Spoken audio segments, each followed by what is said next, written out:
looking for healthier, fuller hair? Do you want extra money for bills, trips, extracurricular activities for your kids, or do you want to replace your entire income? Monat is the answer. Our products are Leaping Bunny certified, vegan, and Monat can be used by anyone, including your kids and pets. Message me on my Instagram to partner with me. Founder shares are available, and as a market partner, you have access to uncapped bonuses, 45% commission, 35 to 55% off discounts, on top of all-inclusive paid trips. Right now, I also have a free gift for anyone that partners with me, so don't miss out. You can message me on my Instagram at LizChilvers87.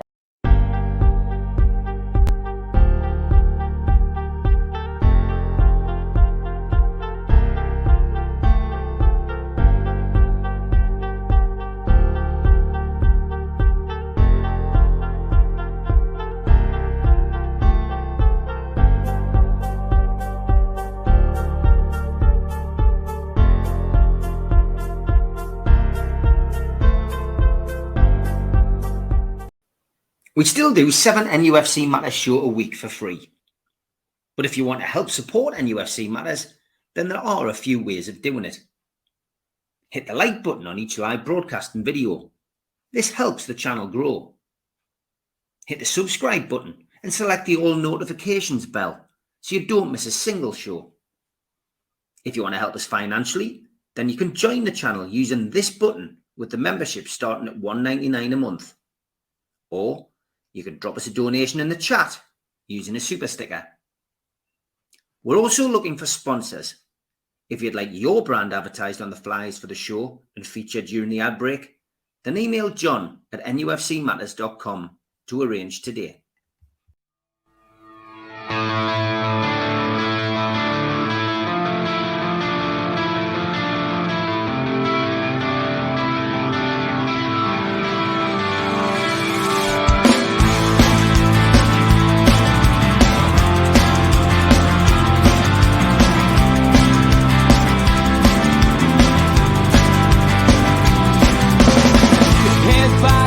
Critics attack. It feels like I've been talking to myself again.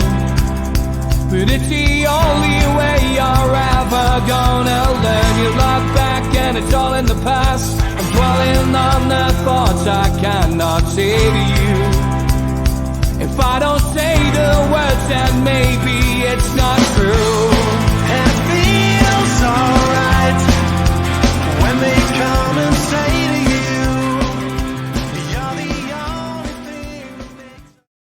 welcome along to another episode of NUFC Matters. It is Talk of the Toon with me and Sid from Songs from the Attic 1977. How are you, Sid?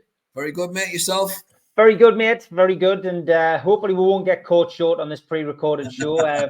Sometimes when we do these shows, we might do them 2 or 3 days in advance. And unfortunately, news then comes out that there's something happened and it makes us look a little bit out of sync. But I know you appreciate that because we do the shows for free. Thanks for tuning in as always, and go and give Sid a sub on his YouTube channel, Songs from the Attic 1977. But that was the weekend that was, Sid.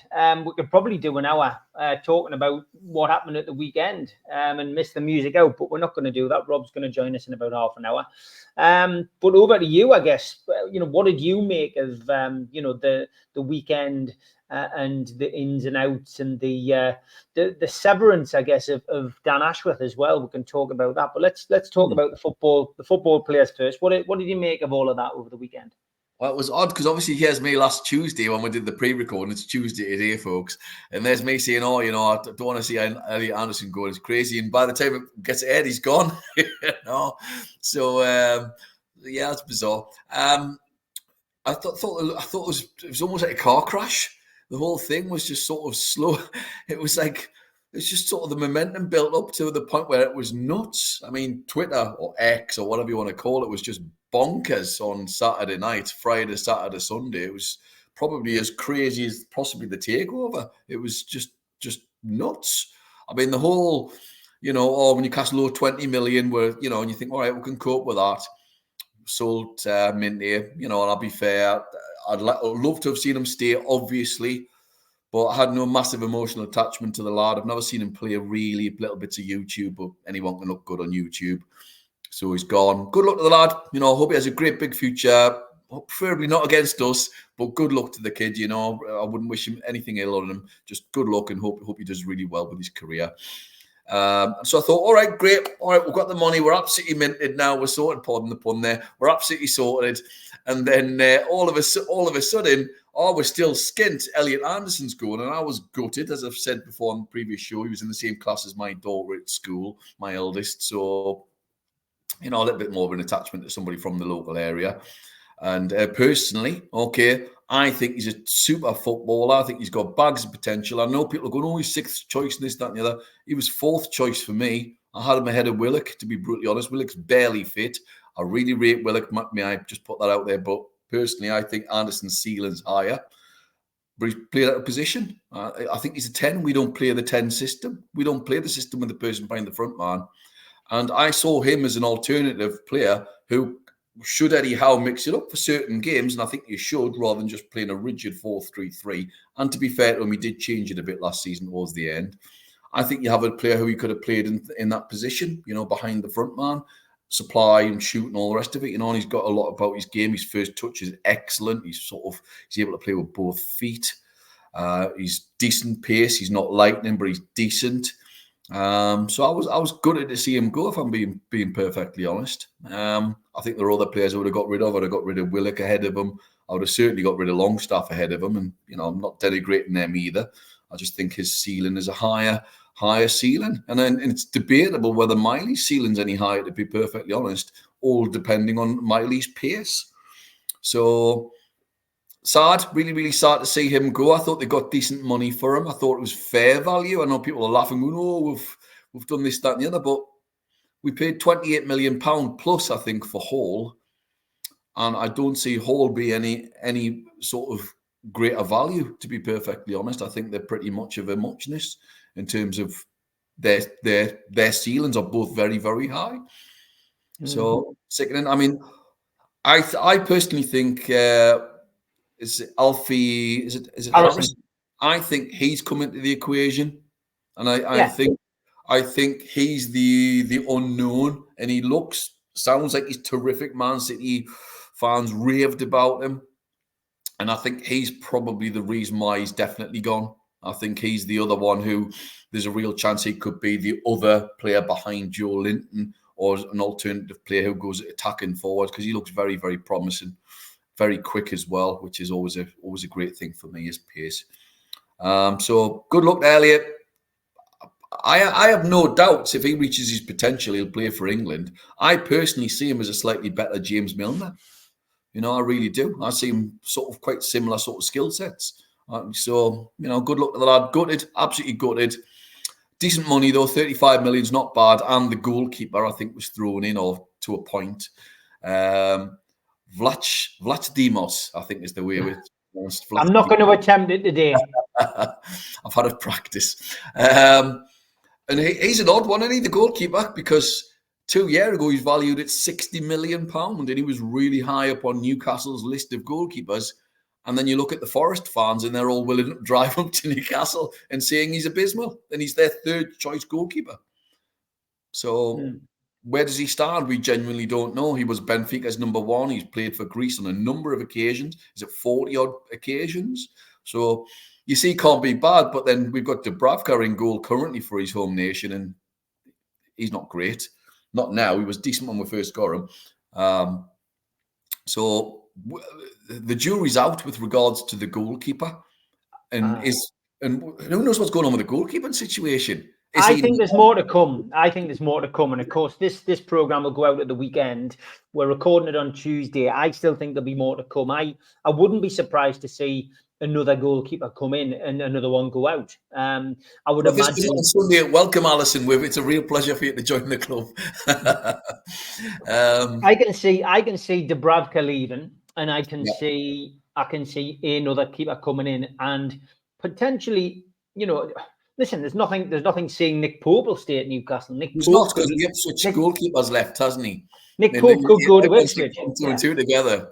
Yeah, I mean, he could go, but I would imagine Nick Pope will be number 1 next season if he stays, and whoever comes in will be there to give him some competition. And we may go back for Trafford. That could possibly happen. He hasn't ruled it out.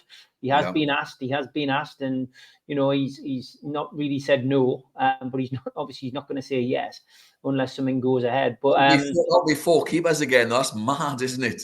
Yeah, if they get rid of Dubravka, though, then it's one less. I think we all know that Mark Gillespie really is. He's 1 year extension. He's a local lad, obviously, but I think he's going to be helpful on the coaching side as well. And John Ruddy has come out and said that's why he's coming to Newcastle. Yeah, he's not a bad keeper, Ruddy. I actually always thought he was all right. He's a Ruddy good keeper. Yeah, he's not bad. He played for England once, so he's not terrible. He's not terrible. He's all right. He's not bad. Good shot stopper.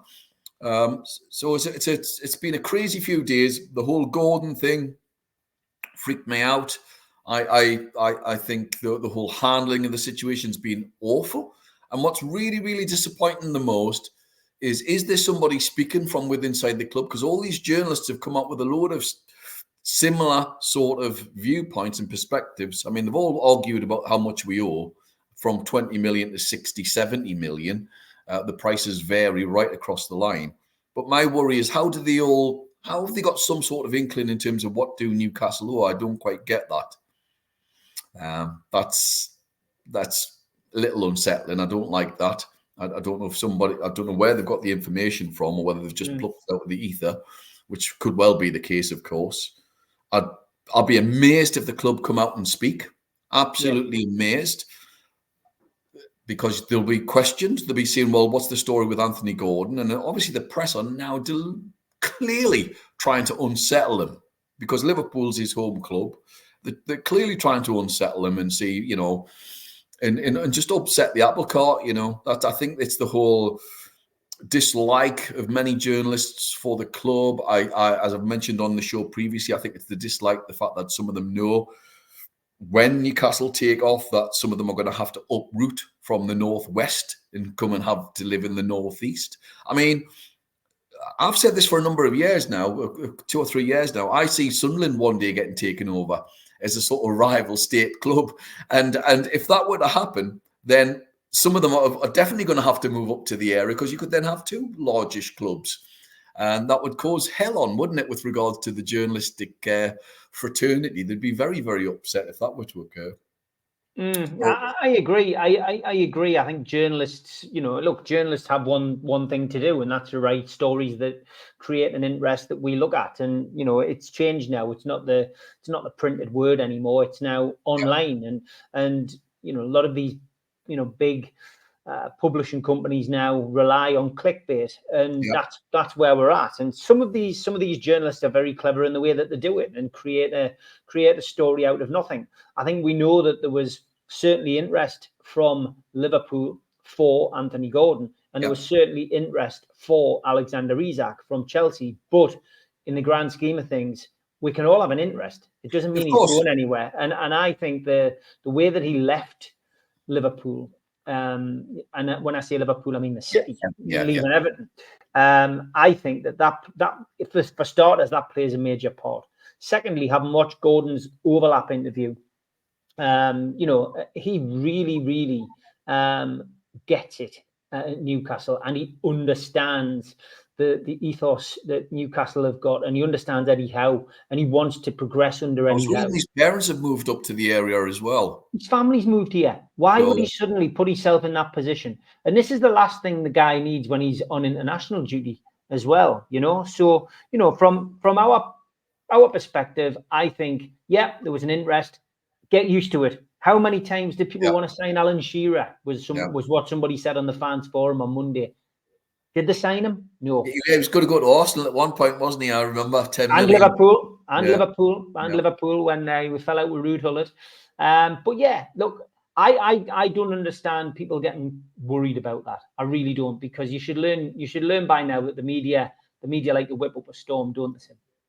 Absolutely, and can I just say, the local newspaper's been abysmal over the last few months. Absolutely abysmal. The amount of clicks, the clickbait sort of journalism that's going on, the amount of rubbish headlines that they keep putting out. I appreciate it's their job. I appreciate that's how they get paid, and the amount of click they get paid bit per click. But it's just appalling. Absolutely appalling, some of the headlines. And I think what people forget as well, maybe it's less so myself, but certainly for some fans, you do know some fans have almost live by the club, don't they, And the whole mental health thing, I think, is massively overlooked. And that really knocks me a little bit as well.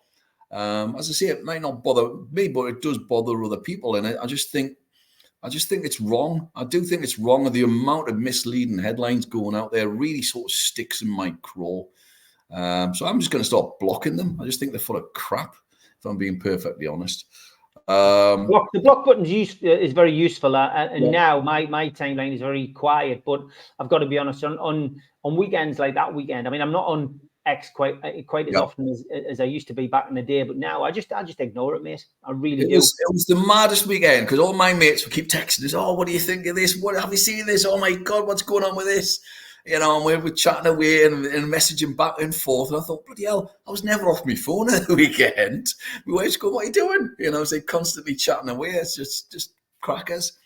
It's one of the maddest weekends. And then obviously we got rid of Ashworth. What did you make? What did you make of that? I mean, that's been unhealthy for Newcastle, and it's been unhealthy for Manchester United as well. But finally gone. We don't know what the fee was. I would imagine that's shrouded in non-disclosures as well. I've seen anything from 8 million to 20 million. Usually when it's that kind of wide scale, it's somewhere in the middle. So yeah, what did you make of that? Pleased to see him go. Delighted. He just comes across as a weasel, I'm afraid. Is the polite way of saying it. It's just anybody who conducts themselves in that manner is not acceptable. You give your word for a job, and I've done it with myself in the past when I've given my word for a job and I've took the job, and I've been offered other jobs as I took this job, but I went ahead with the job I already gave my word to, and that's, for me, it's about integrity. Despite the fact that later on in life it would probably be better if I took the other jobs, but that's not really the point. I think your word is everything. And I just think that his whole behaviour has been absolutely appalling. And obviously all the other revelations that have come out as well. Yeah, good riddance. Absolutely good riddance. Yes, apparently by all accounts, he's set up the academy quite well in terms of putting the foundations in. He clearly, to me, it seemed that him and Howe were not singing off the same page. There seemed to be some sort of, I don't know if there was friction between them or whatever. However, he's clearly brought Lewis Hall in, who looks like a talent. He may well be the guy behind Minty, so you think, well, that's pretty decent. But then to balance it off, is he the guy behind Tonali? We don't know. He's obviously involved in the proceedings. So mixed, I think is the phrase, is what I'm going to use about him. But a guy who just goes from job to job every 2 years, it's not great. It's not a great look. What happens if Barcelona come in for him, or Real Madrid? Yeah, when he's Manchester United, what's he going to do? Just shoot off from there after a couple of years? But anyway, I don't want to hear about him anymore. Good riddance, I believe Newcastle sound like they've financially done all right. July the 1st or 30th seems an odd date. Were Man United trying to sort of knew about the PRS situation? I don't know. I'm not saying he told them, by the way. I'm just wondering whether they sort of it's out there somewhere, isn't it? Whether they're trying to use that as sort of leverage, or whether there was something written in the contract on the 1st of July, which everybody's contract seems to change on the 1st of July in football, bizarrely. So that's probably more realistic in terms of why he's gone for whatever fee he's gone for. And again, nobody knows. I think Toon put a joke out saying he's gone for 2.5 million or something. And Man U bought it, haven't they? But we genuinely don't know. I've seen figures of 12.5 being branded a lot, but nobody knows. I don't think we'll ever know. I think it might favour us slightly more than Man United. It might be even in the middle, and we both do all right out of it, and that's fair dues as well. I personally would have liked to have seen him start on September the 1st and not immediately. So that's a little bit of a kick in the teeth. But, and I'm not going to wish him well because I'd be lying, And I hope Man United fail massively is my personal perspective, because their fans are so entitled. I think them and Liverpool are by far the worst two sets of entitled fans in the country. So thoughts on the financial situation, and because we don't know, I'm sure the media don't really have a full understanding of the PSR, the FFP. George on the fans forum on Monday was very angry about the way that the clubs handled it. I missed George's bit when I came on. I was busy and I came on and I missed them talking. I've got to be honest. I mean, I always reserve judgment until we get the full facts. I don't think we know the full facts. And, you mentioned there earlier about the club coming out and saying something. You don't think that would be a good idea and you don't think they will. I don't think they will either. I think Darren Eales came out in January, said what he had to say about maybe players having to be sold to get the FFP and PSR situation sorted. And he wasn't lying. That led to everybody, including, some of us on this channel, saying that, we felt that he probably shouldn't have said that. And that's where all the Bruno rumours started.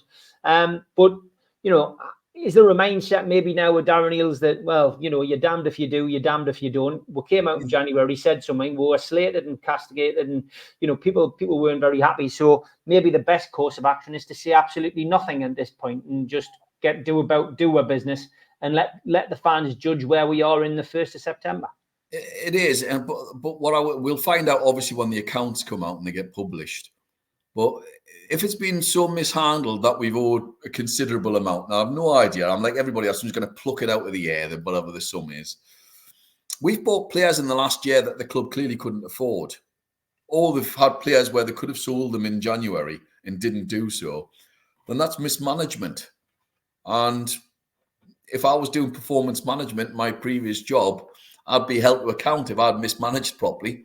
So somebody needs to be held to account. So seriously as well, I think is the phrase I would use. So we've really got a question in terms of what's been going on with the finances within the club. And as I say, nobody knows. What if it's a massive bluff? What if this is all a massive bluff and Newcastle are financially even? And they've now got 85 or whatever £1 million in the bank, and you can triple that or quadruple it or whatever for PSR. They'll be getting the cigars and the champagne out and spending shed loads. But we genuinely don't know. And if that were the case, well done. But I suspect it's probably not. And if it's not, and let's hope I'm wrong. If it's not, then why? What the hell's been going on? Were they expecting to get loads of money to come in and sort of balance things off? And they've obviously, the Premier League have maybe said no with regards to sponsorship. We don't know. Did they already have deals agreed for players to go, and then maybe other clubs have reneged on it? We don't know. It's the don't know, I think, is the thing that's killing most of the fans or annoying most of the fans. And I suppose in many respects we're not entitled to know, but it's frustrating. I think that's the biggest thing as a Newcastle fan, is the frustration of me reading a text thing, right, we've sold a player, we're sorted now. Oh my God, we need another 40 million. Oh, we've sold another player, we've sorted now. Oh no, and then we've got rid of the director of football. I think we're just even, we might just make it. What? Whoa, what's all this? Wheel it back, 85 million or something. What the hell's going on? So, I mean, what would have happened? Because we'd have got a fine, but I suspect that it went to town with Newcastle, and they're giving us the maximum fine. I don't think there'd have been any 2 points here or whatever. I think it would have been a full, there you go, lads, there's 12 points. Take it on the wrists. Get on with it. I suspect that would have been the case. Yeah, a lot of people are saying 10 points was when you. I don't know where people plucked that from, because again, you have to know what the finances are. You have to know what the situation is to be able to say that, and who can confidently say that. I mean, there were some well-respected journalists at the weekend, more or less saying that Newcastle were worried. They were genuinely worried. I mean, one person was suggesting that it was potentially because they were expecting Bruno's transfer clause to be triggered, and potentially he could have gone. But I mean, they can't have been relying on that. And I don't think for 1 minute that the club are that naive, and that the people that they've got in those positions I'd be amazed, Steve. Absolutely amazed. And also the journalists, and some of these are really what I would deem as top journalists, and they were arguing amongst themselves. And as I say, one of them, Newcastle owe 20 million. And then another one saying Newcastle owe 50 million. And then another one saying Newcastle owe 70-something million. And these are guys who are quite respect journalists, not your Mickey Mouse jobs from the Athletic. These are the guys who have an agenda. Is the impression I've got. But the ones that I would say who sort of have big affiliation with the club, write really well about the club, and they've all arguing and squabbling. Not the usual guys who hate the club and hate it because we're owned by the Saudis. It was the people that you sort of respect. You're thinking, oh, okay, that's bonkers. Well, there you have it. Yeah, it's been a strange old weekend at St James's Park, but I'm sure there's a busy summer ahead. As always, halfway through the show, we play the ads, and then we're back on this particular show with Rob and the music. A big thanks to all our sponsors. Skips and Bins. You can find their website at skipsandbins.com. Contact us, www.skipsandbins.com/contact. Say hello to low-cost waste disposal with pay-as-you-go and contract waste management. A big thanks to Mr. Vicky's Sauces, handmade in Cumbria. Their website, mrvickies.co.uk. Email info@mrvickies.co.uk. Telephone 01768 210 102. Thanks to United Group Travel. They are the Travel and Tourism Award winners in 2024. Their website, www.unitedgrouptravel.com. Email beverly.ugtl@gmail.com or telephone 01670 632 460 or mobile 0791 666 4174. Just £30 per person deposit. There are no strangers on our tours, just friends you haven't met yet. A big thanks to Media Arts. You can find them at www.media-arts.co.uk. And don't forget, we are a podcast. You can find us on iTunes or Spotify or other podcast providers. If you want to help the channel grow, then hit the like button, the little thumb underneath the video, click share and share to your social media, or join the channel for as little as $1.99 a month. If you want to take out a one-off payment membership, go to nufcmatters.com and hit membership. And for a £25 fee, you get a scarf, a cup, a pen, and a membership card. You can also put a smartphone over the top of this QR code. It'll take you straight there. And don't forget, we also help the food bank on this channel. NUFCfansfoodbank.co.uk is a website where you can make a virtual donation today.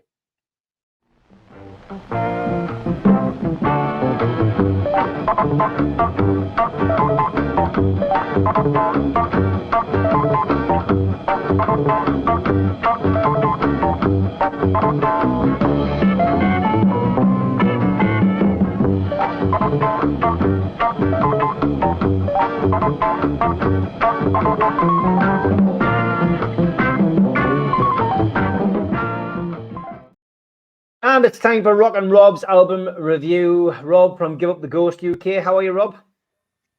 Good, Steve. And how are you, Sid? Good, mate. Good to see you. Good. I knew you. So I thought I'd dress in my the old top there. Yeah, the green old top. Well, I was going to wear an England one, but I thought, well, if the team aren't making an effort, neither am I. I'm not going to wear an England top. I'm not going to make the effort. It's a bit of a statement, but this is my favourite Toon top of all time. I love this one. I love this one. Good stuff. Really and here's the album you're not reviewing today, Rob. Yes. It's quite a cheeky one, that. Yeah. It is, yeah. Certainly is. And you also sent. You obviously like watching the shows where I sing, Rob, because you send us a joke as well, which is great. Anywhere you want, you got it. Anywhere you need, you got it. Roy Uberson. Brilliant, Rob. Brilliant. Yeah, I did think of you when I seen that. Give us a tune, you know. Moving on. What have you brought us today? Well, obviously, as you can all see, my backdrop's slightly different. I've moved it more in flat. So just now I've got a variety of cassettes. So today, I think we'll maybe will we go for this one? We'll go for this one. Tears for Fears, Sowing the Seeds of Love album. Brilliant, brilliant album. This was a third album. I loved The Hurtin'. I would imagine, Sid, you're a fan of that as well. This is Yeah, their third studio album. First Brilliant. two, great. Yeah. Produced by Roland Orzabal, Kurt Smith, and Dave Bascom. It actually took 3 years to make and over £1 million. There you go. So I had 4 singles on it. I was aware of 3 of them. Sowing the Seeds of Love, Women in Chains, Advice from the Young at Heart, and Famous Last Words. I never knew Famous Last Words was a single. So yeah, it opens up with a slow, sombre song. Alita Adams and Roland Orzabal take lead vocals in this one. Really, really nice, strong chorus. Nice arrangement on it, but it's a bit too slow for me. It's not what I go for an opening song of an album. Song about women's rights. Pino Palladino, fretless bass. I'm only aware of his work with Paul Young and Phil Collins guest on this song. Then you've got Badman song, absolutely outstanding song. Next rehearsal we've got, I'm going to have to learn the intro drumming to this. It's just absolutely top drawer. It's one of my favourite songs on this one. It's 8 minutes long, sort of like quite a jazzy opening on this one. I love the direction of it. It's just layered, so many different parts of it. It's pretty much perfect for me. First time I ever saw this was at the Nebworth Festival, long time ago, maybe 89, 90. Then you got Sowing the Seeds of Love. Not keen on this. It's a bit Beatles-esque for me. It's brilliantly produced, though. It's a bit trippy for me. It reminds me of something maybe like Yellow Submarine or something like that. It's a bit too repetitive for me. But I was going through the lyrics on it, and there is a bit punch, because I know you both like the Jam and Paul Weller. There's a line in it saying, "Kick out the style, bring out the jam." So there you go. I think maybe Roland was maybe trying to get a message over to Mr. Weller during that one. Then you've got Advice of the Young at Heart. Kurt Smith on this one. His vocals are okay. I'm not sure if I like it. I mean, I got his solo album Soul on board, which was okay. It's a bit flat for me, a bit boring, but I'm still not sure on Kurt Smith's vocals. It's okay. It's got a warmth and a depth to it, but he's more of a good backing vocalist, I'd say. Then you've got Standing on the Corner of the Third World. Brilliant song again. It's interesting, this one. It's sort of an easy listening one. To me, it's got a bit of a Paul Simon, sort of African, Brazilian sort of theme on this one. It's all right, but it's just not interesting enough for me. Then you've got Swords and Knives. Goosebump time again. It's just brilliant. I just love it again. This reminds me, it's quite dark. It's got sort of like a Hutton influence, obviously their first album. Outstanding layers on this. It's just brilliant. And I love the line in it, when life begins with needles and pins, it ends with swords and knives. It just resonates to me, that personally really does. I got track 7, Year of the Knife. It's really sort of like a pushed sort of hard rock, late 80s sort of feel. Roland's vocals on this one, I think it's just his vocal delivery, on this album anyway. It's got like a live feel. It's like a crowd coming on before it. I don't know why they do that, but then it goes into the studio version. It's like a typically late 80s sort of guitar sound on this, but it's a bit Pink Floyd, Division Bell meets Momentary Lapse of Reason sort of sound. That's sort of like late 80s production. They got Famous Last Words. Again, this is the last song for an album that has 8 songs on it. It's got such a depth of variety on this, a lot of different sounds on this. Brilliant song to end the album on. Sort of nice slow piano intro, big punchy, powerful ending. There's a bits on it that remind me when the Saints go marching in. But that's the album. There's so much I could talk about for 8 songs, but highlights for me a Badman song, Swords and Knives, and Famous Last Words. I'm going to leave on my little show and tell, because I have got some in my vinyl here. You ready for this? Yep. Ah, yes. City Hall, 1980. And it was funny, Sid and Steve, because I was looking at it and I was like saying, am I allowed to say the word bootleg? Because remember years ago, you would get like in the inner bag, clear bag of a vinyl record, you would have a cassette, home recording is killing music. You weren't allowed to tape, tapes down. And now it's like, look at this bootleg I bought. It's how times change. And now you can just download music for free. But yeah, it's a brilliant album. I love that Tears for Fears album. Really, really good. Marks out of 10 for that one? 8. 8 out of 10 just for the 3 songs I've named. But I don't like singles on any band. No matter what band it is, I don't like singles. You know, First I two remember albums, for years ago. excellent. Yeah, absolutely amazing, brilliant, really deep. Having a bit of a comeback as well. They're having a bit of a comeback, aren't they? Yeah, they're having a bit of a bit of a renaissance, like a lot of the bands from that that era. Okay, Sid, as always, you bring something to the table, and I'm going to say really obvious. By the time this show goes out, I will have been to see AC/DC. Yeah, there you go then. So I've gone for the really obvious. How more black could it be? None more black. And I've gone with Back in Black. An absolutely magnificent album. It's not my favorite AC/DC album, by the way. That's Power Age. But this is right up there. It's absolutely top notch. All killer, no filler, I think is the phrase. It came out in 1980. Of course, it was the first album to feature Brian Johnson after the really sad death, of course, of Bon Scott, who himself was incredible as a singer and vocalist and so charismatic. It was unbelievable. It's the second, third great lineup if you switch the other bass player out. But, you know, you've got Phil Rudd on drums, he's one of those drummers. He's not technically amazing, but you know it's him on the drums. Therefore, he's a great drummer. It's like a guitarist. If you know who it is within a note or two, you know that they're just top draw. Phil Rudd, superb. The Young brothers on guitars, Angus and Malcolm, just brilliant.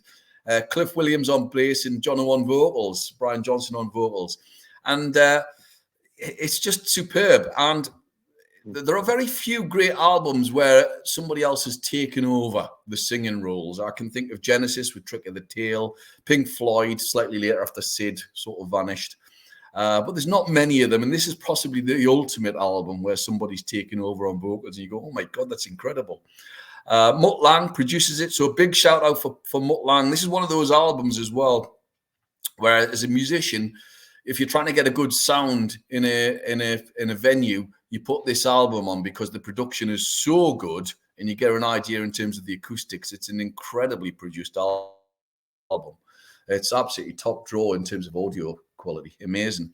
So super song, a super album. The album kicks off with Hell's Bells, which is a touching tribute in some respects to Bon with the bells going off at the beginning. You know, it really sets that sort of sense of mourning with regards to it.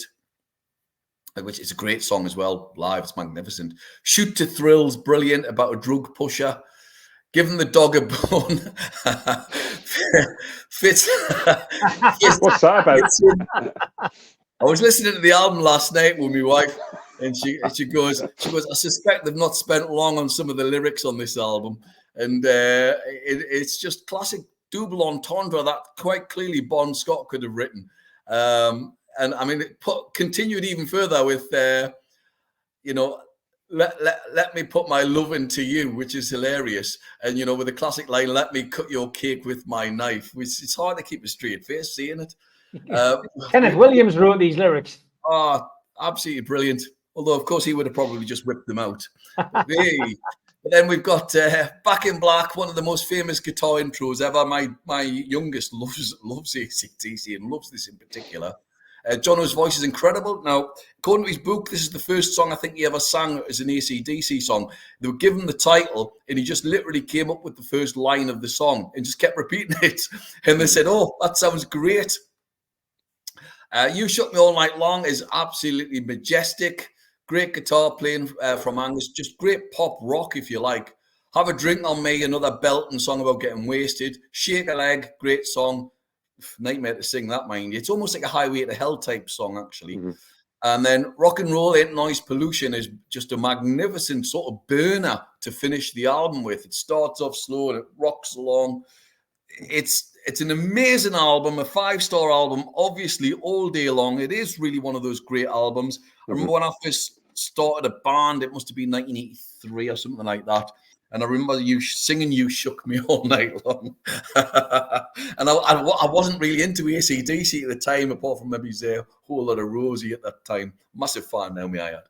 So, yeah, great album. I'm sure you've already heard it, folks. If you haven't, what have you been doing for the last 44 years? Go and give it a listen. It's amazing.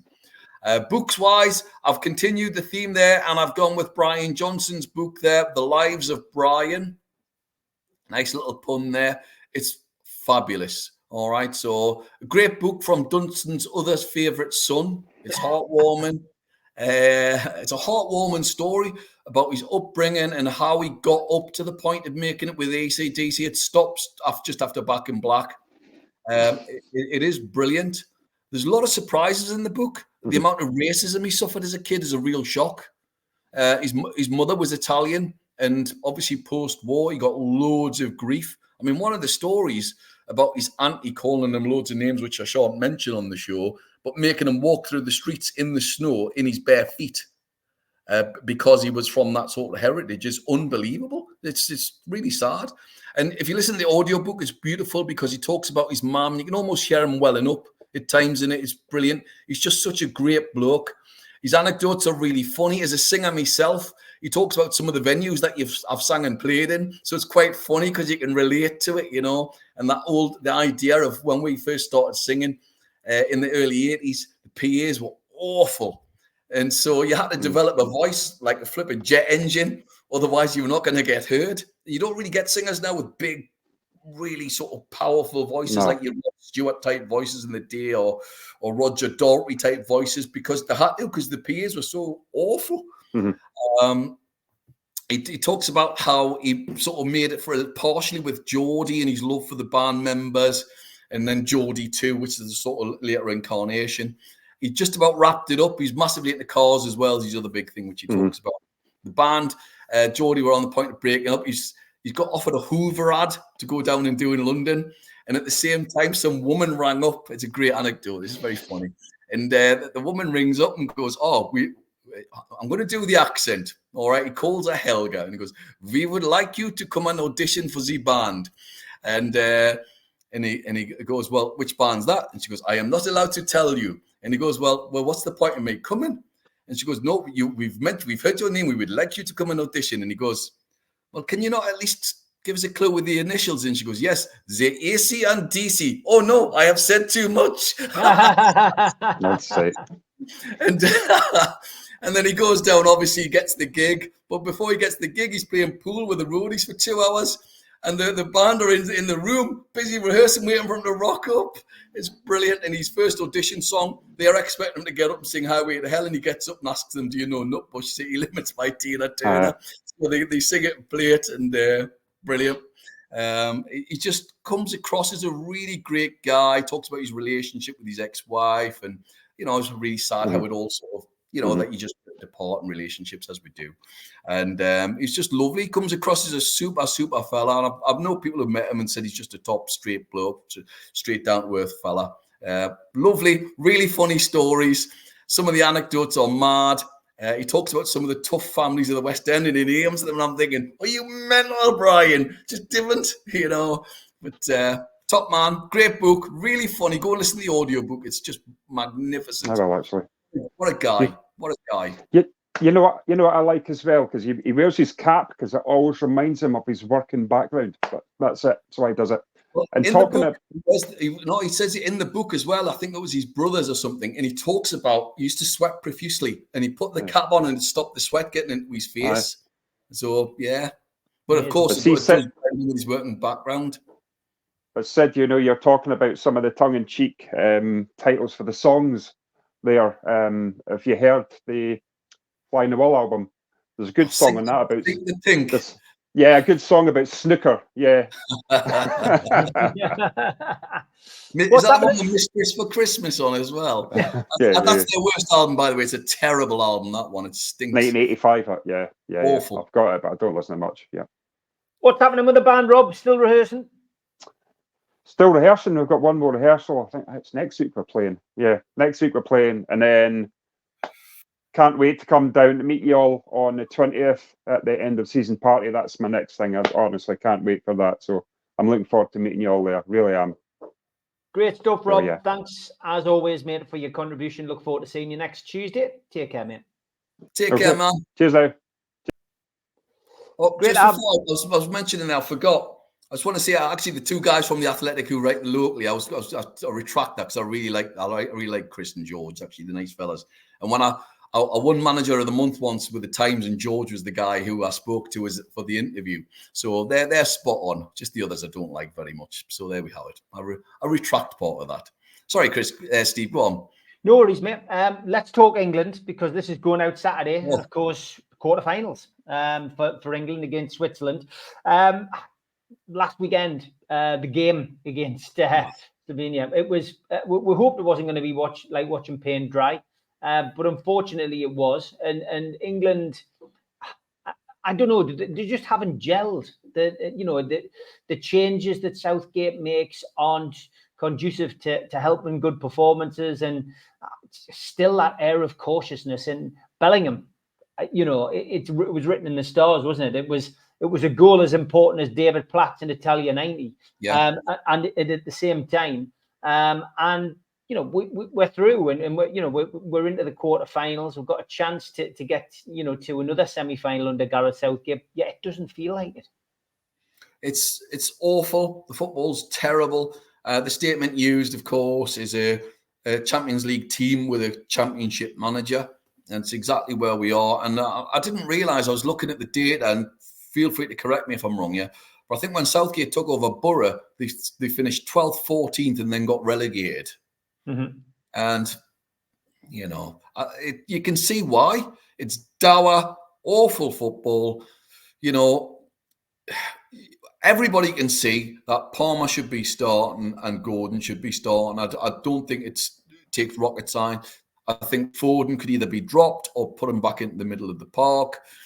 Bellingham probably move him slightly further back. I don't understand. I can't get my head around how dull this formation is. And you listen to the show with Shearer and Lineker on, and they're saying the same things. And I think virtually every commentator is saying, why aren't you playing these? Why aren't you doing this?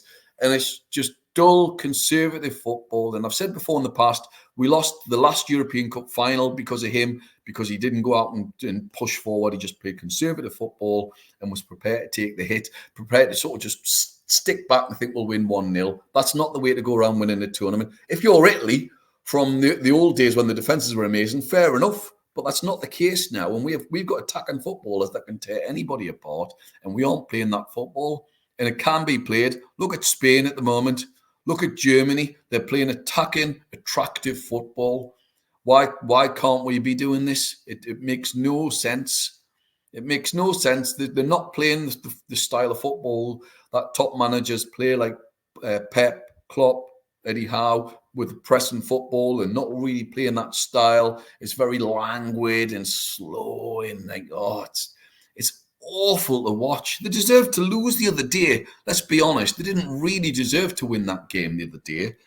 And it was just because they got up against such poor opposition that they scraped through. And obviously a lovely finish by Bellingham. But I have no confidence.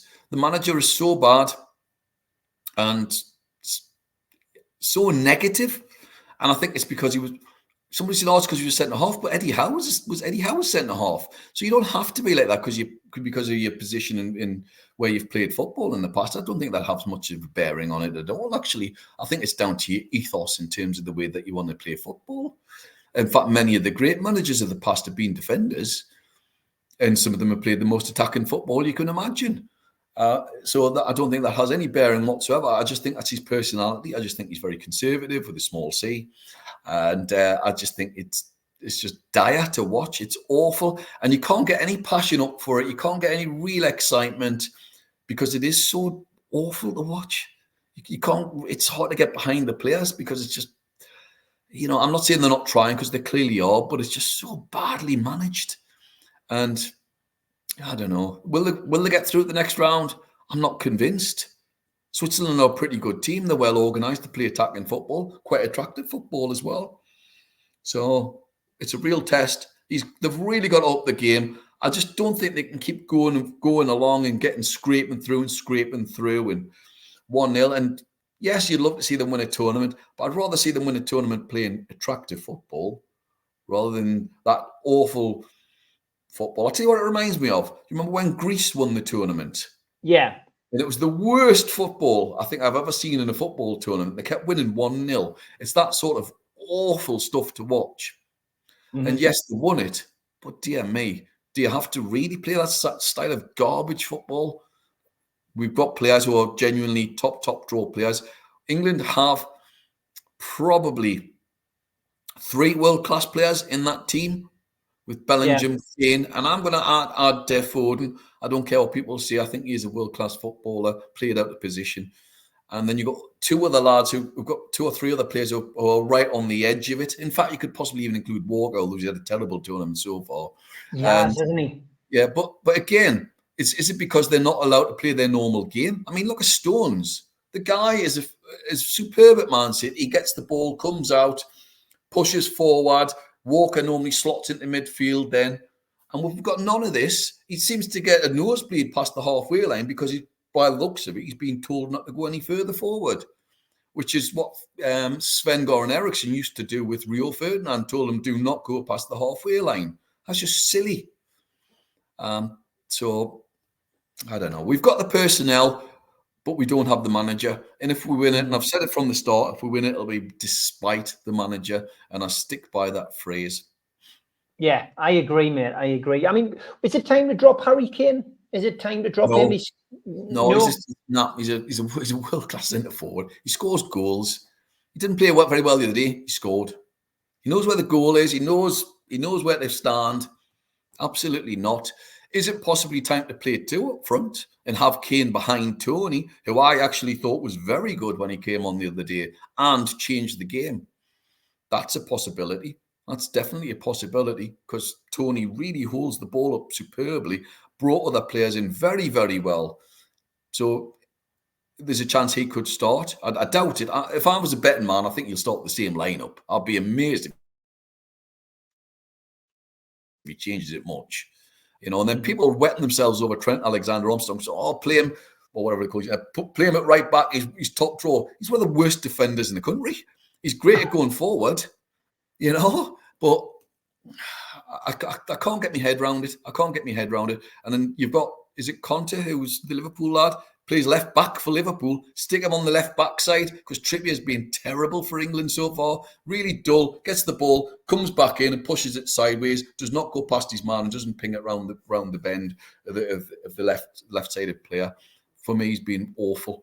I'll be taking Trippier out of the team. As much as I love him as a Newcastle United fan, take him out and put a person with a left foot on the side. Absolutely.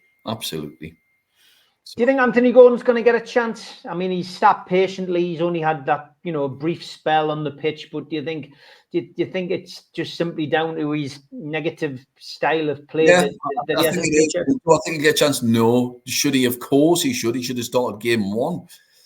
And I thought he would because of the fact that he did so well in the pre-season friendlies as well.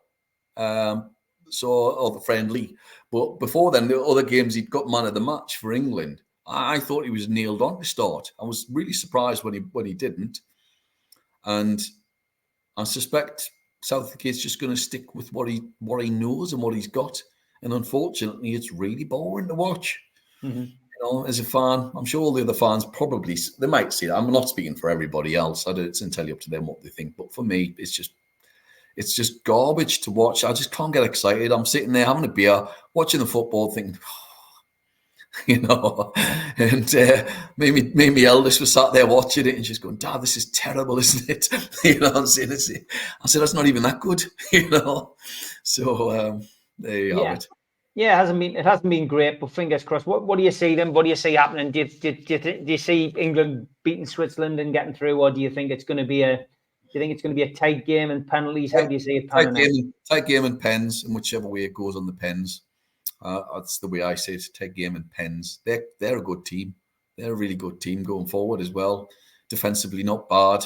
Pretty good. Obviously, you've got Fabien playing, who's been superb, actually. I know he scored an own goal and almost scored another own goal the other day. But he was actually excellent in the game. If you looked at the whole game, he was superb. They've got some... I mean, Xhaka is a revelation playing in the middle for them. He looks terrific. So they've got some really, really good players. I do actually quite like the Swiss. They're an interesting and attacking team. Same with Austria as well. They were the other ones as well. Sort of dark horse teams. So you're thinking, wow, they're playing really, really nice football. There only seems to be us and Slovenia and Slovakia have played awful football so far in the whole tournament. Everybody else has really gone for it. Yeah. And that's why it's so disappointing. That's why it's so disappointing to watch. Only other thing to talk about today is just the friendlies. We're going, why haven't we organised any friendlies? Well, we've got one, Hull City away, 27th of July. 4,500 tickets available as well to go to that. So that should be a good away day for everybody. Yeah. Yeah, and I see that. I think they've put the Cellar one on as well. Did you haven't they? They've just announced the first one. Is it Girona or whatever? So Hull. I'm sure it's a nice little place to go to. I've never been. I'm sure it's very, very nice to go to. Yeah, it's a nice little town. So, back to the days of Pardew for those days. That's where. Is that what it was? Let's Pardew. Wow. He had that fight on the sideline, didn't he, with one of their players? Did he? I can't remember. He was a strange one, wasn't he? You know, he's an odd one. It's Pardew's odd because when you see him interviewed on the telly, he genuinely cares and really, really loves Newcastle United. I mean, he suffered dog's abuse. Yeah, I didn't cry for his head, Sid. I've got to be honest. I did call for his head. I'm not going to sort of pretend otherwise. But to be fair to him, he's come out and been absolutely spot on with regards to what he says. I mean, he would do a better job at the England job at the moment, that's for sure. At least you play attacking football. And he's dancing on the sidelines. Brilliant when you go a goal up. So, that would be ideal. Don't forget, end of season do. Tickets at tenner in aid of Dementia Matters. We've sold over 100 tickets for this now. So, not many left. And Superman and Gibbo, George, and the Longstands doing an acoustic set.